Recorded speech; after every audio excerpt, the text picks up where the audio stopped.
Hello and welcome to Sports Fan Entertainment's 32 teams, 32 days, and today we are talking about the New York Giants as a part of my 2017-18 season previews for each and every team in the NFL. Remember to head over to sportsfanentertainment.com for the article previewing the Giants. The link to this article will be down in the description box below, so check it out. So we're talking Giants today. We're talking strengths, weaknesses, bold predictions, fantasy outlook, and my final win-loss prediction for this football team. And let's start by talking about the New York Giants' strengths. Let's start by talking about their defensive ends. Olivier Vernon, Jason Pierre-Paul, they're the defensive ends for this football team.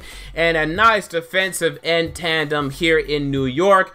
And look, man, I mean, these guys are really good. Olivier Vernon, to me, he is the best run-stuffing defensive end in the NFL. Jason Pierre-Paul, yeah, he damn near lost a hand, but he was still effective last year. Sometimes can have injury problems, but we like him. And injury problems outside of the hand, by the way. But we like him as well. The depth here isn't great. Okay, Romeo Okwara, I mean, he can come in and play okay, as can Kerry Wynn, but they're not great. Owamabe Odigizua, you know, come on, he's a disappointment, man. Y'all expected much more out of him from the 2015 NFL draft coming out of UCLA in the 3rd round. So the defensive ends outside of the top two, I don't love. The top two, really, really good. The defensive tackles, kind of the same story. I like the top one in Damon Snacks Harrison, whom he formerly signed of the New York Jets. Love him, man. Best run-stuffing defensive tackle in the NFL. And it's nice to have the best run-stuffing defensive end and the best run-stuffing defensive tackle in the league. Okay, this is nice to have. But other than him, question marks. Okay, you have a rookie in Dalvin Tomlinson out of Alabama. What will he do in his rookie year? I don't know. Look at the other guys for this defensive tackle position right now, and I don't love them. Jay Bromley, Corbin Bryant. You know, no one really impresses me. Bromley's been underwhelming in his NFL career. It doesn't really make a weekly-to-weekly impact, so that concerns me. But I still like the overall defensive line when you have Snacks Harrison, Olivier Vernon, and Jason Pierre-Paul. We look at the other strengths for this football team. Let's look at the secondary for this football team. Look at Dominique Rodgers-Cromartie at the cornerback depth chart. This guy, man, he's so versatile. He's so good. Over 20 passes defended last year. Wow, DRCICU. How about Janoris Jenkins, formerly of the LA Rams, or I should say St. Louis Rams? What the hell were they thinking when they let this man go? I don't know. I'll never know. But he came in and had a top 5 cornerback season for y'all last year. He was incredible. And how about Eli Apple, whom you drafted last year in the 2016 NFL Draft out of Ohio State? This guy came in, started outside, and did a pretty good job for the New York Giants. So look out for him this upcoming year.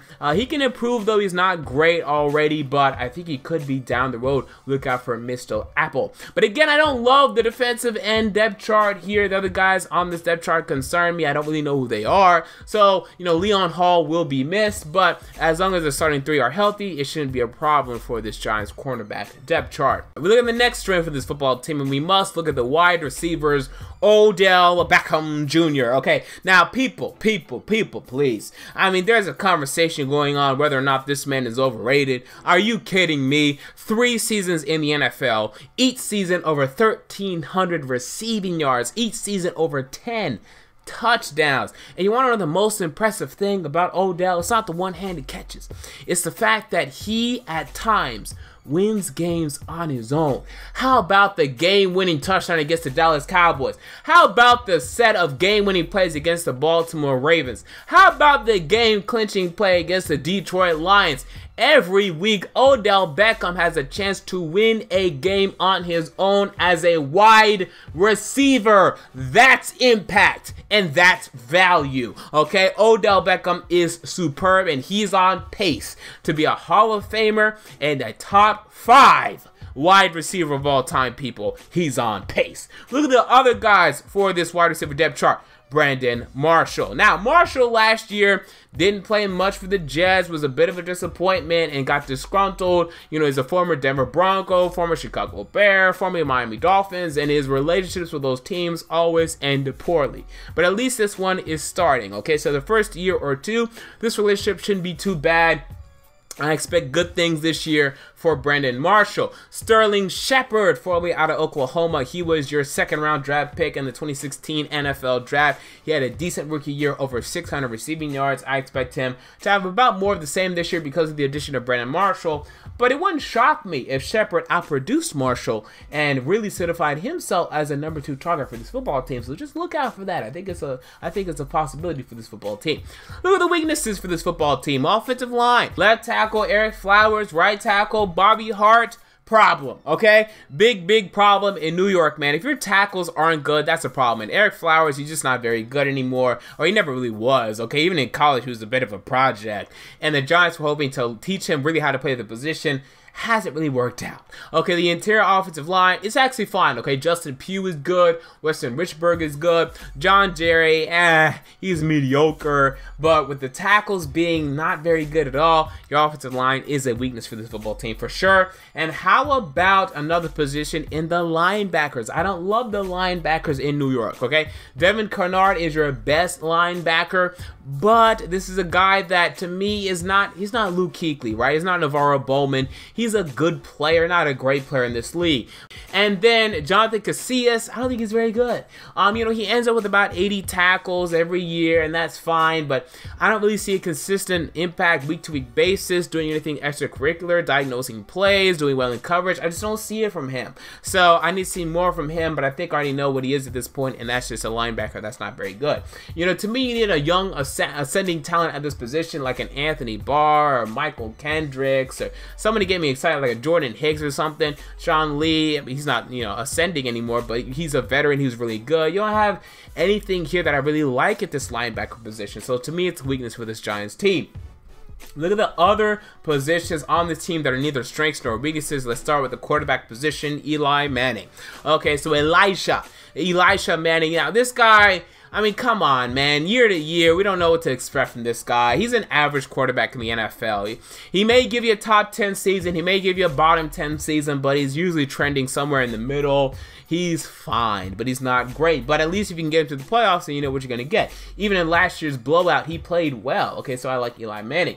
Running back position, I don't think it's a weakness. I know this may shock some of you, but I like Paul Perkins. Okay, draft pick last year out of UCLA. He came in, averaged over 4 yards a carry, got 456 rushing yards last season. I'm encouraged by Paul Perkins. You still have Shane Vereen at this position. You also have Orleans Darkwa. I think the running back position may not be bad. May even be league average this year, so look out for that. Look at the other positions on this football team. Only one more. That's the tight end position. Evan Ingram, first-round pick out of the 2017 NFL Draft. And I liked Ingram coming out. I felt he was a first-round pick. I'm happy the Giants took him. I'm encouraged by Evan Ingram. And you still have Jarrell Adams at this position, who can improve and make an impact this year as a backup tight end. So we look at my fantasy projections for this football team. Let's start with Eli Manning. 4,200 passing yards, 30 touchdowns to 12 interceptions. So more touchdowns, less interceptions than last season. More efficient, a better Eli Manning this upcoming season. That is what I'm projecting. Now, fantasy-wise, I mean, I still don't like him as a quarterback one. But if you end up with him, it wouldn't be the worst thing in the world at all. I mean, he'd actually be decent with these numbers, but I prefer someone better. Okay, running back Paul Perkins, 230 carries, 1,000 yards, and 6 touchdowns. I think he gets it. I really like Paul Perkins this year. And wide receiver Odell Beckham Jr. Now, this is a tough projection because you added in Brandon Marshall, you added in Evan Ingram, so Odell Beckham's stats are in trouble, right? I don't think so, because you remove Victor Cruz, you remove Will Tye, you remove Rashad Jennings receiving yards. I think you're going to be fine. And I think Odell Beckham will be fine. He'll end up with 90 catches, 1,300 receiving yards, and 10 touchdowns.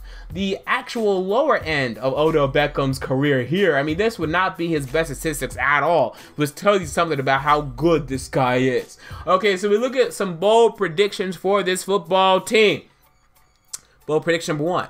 Paul Perkins gets over 1,000 yards. So I just discussed this. But yeah, I think he gets over 1,000 yards, man. I think he proves to be the workhorse for this Giants football team. Plays really well. Locks down the starting job. Right now, he's battling with Orleans Darkwa in training camp. Get out of here, Darkwa. I like Paul Perkins. And last year, man, in limited duty, he kind of impressed me, man. So look out for Mr. Paul Perkins this year. I like him better than guys like Adrian Peterson this year in fantasy. We look at bold prediction number 2, the New York York Giants beat the Dallas Cowboys week 1. So for some reason, every single freaking year, we have the New York Giants versus the Dallas Cowboys in week 1 on Sunday Night Football with Al Michaels and Chris Collinsworth. And I don't get it, but this is what we have. Okay, and I think this year the Giants get it done yet again, okay, because no Ezekiel Elliott. I think the Giants will be motivated to get this done. They go to Dallas and they get it done. They get the victory here. In bold prediction number 3, the Giants defense regresses, but the offense progresses. Okay, so I think the defense last year was the best it's gonna be. Okay, you lost Leon Hall, man. That loss is gonna hurt people. Trust me on this. He would come in the game and he'd do a good job for you. Okay, you saw what happened in the NFC the playoff game. I'm not sure if he was playing that game, but Cody Sensabaugh ended up coming in and he struggled, and Aaron Rodgers threw all over y'all. So it became a problem last year. Look out for that. Also, look at the other guys for this football team. Landon Collins, last year was the best you're going to get out of him. Olivier Vernon, same thing. Jason Pierre-Paul, he could be a little better, but not much better.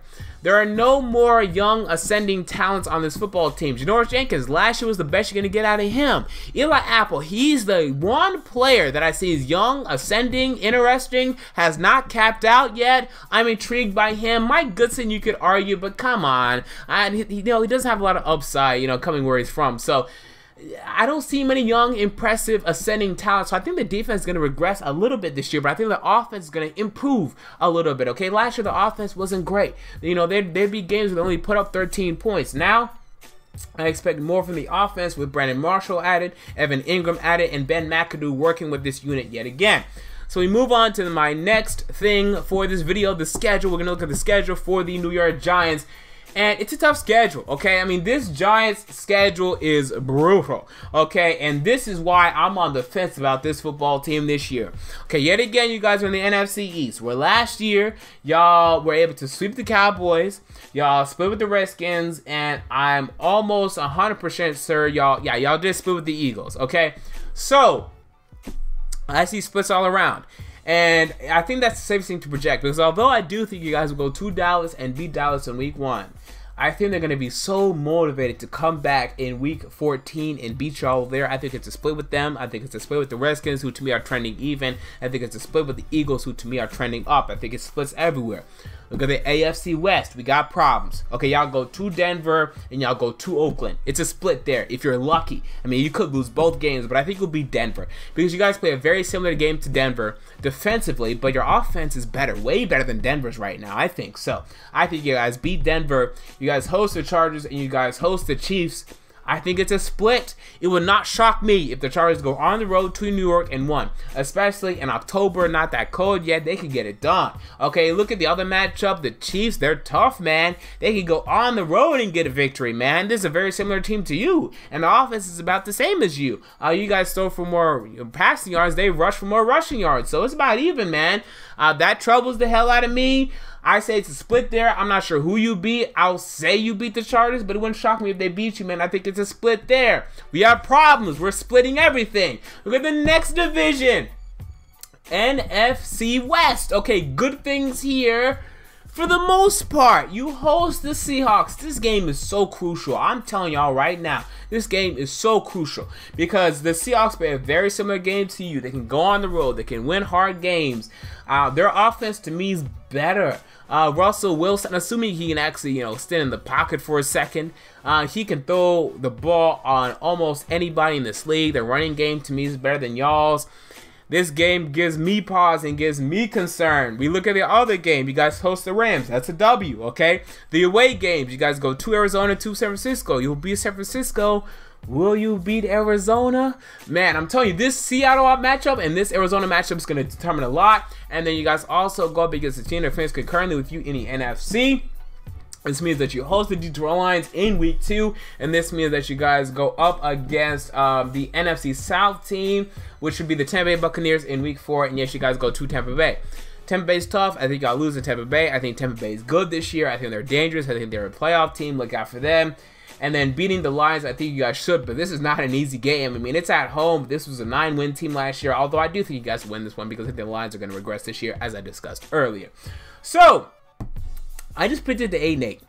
Now, with that said, as you know, I don't always go by the schedule win-loss thing. But what I can tell you is we can highlight a couple games, okay, that are so crucial. Again, I think the NFC East, it's a split. I mean, maybe you guys go 4-2. It's either 3-3 or 4-2, probably not 2-4. But let's say 3-3 there, okay? So for the other games that are just so crucial, it's at Denver, it's at Arizona, it's hosting the Seahawks, it's hosting the Chiefs, it's hosting the Chargers, it's hosting the Lions. I mean, those games, I feel, I like y'all. In fact, I think you're better than every team I just said. I think you're actually better. But winning those games is different than just, you know, saying W on paper. So, my actual win-loss prediction for this team. First of all, let's say the best case scenario, okay? Best case scenario, y'all win these games, because they're going to be close, okay? It's going to be a close game against the Seahawks, close game against the Lions, close game, close game, close game. You win all of them. And you go about 12-4, okay? You still lose 2 or 3 games in your own division. You lose to, like, Oakland, and you lose to Denver, Tampa Bay, or something like that, okay? 12-4, really good. With the NFC East, it's really good.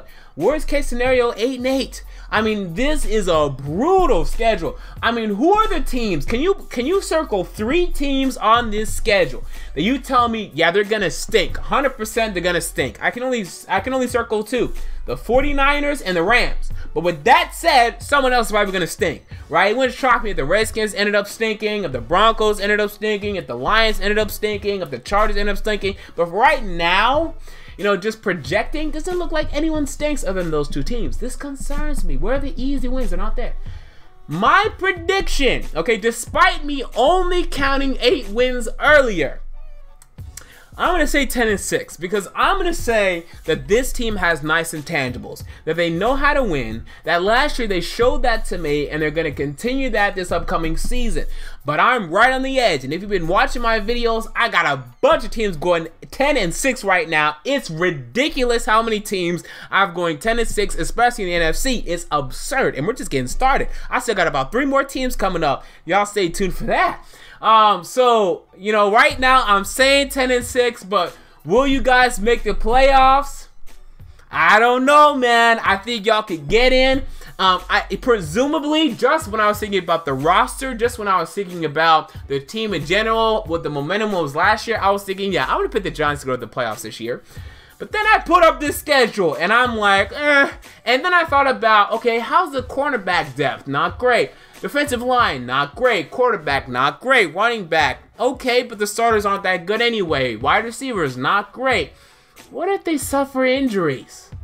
I can't go all in on the Giants this year, people. I just can't. So there you go. Those are my thoughts on the New York Giants 2017-18 season. What are your thoughts? Comment down below. I want to know. If you enjoyed this video, make sure to like, comment, and most importantly, to subscribe. And until next time, this has been NJ of Sports Fan Entertainment, and I'm out.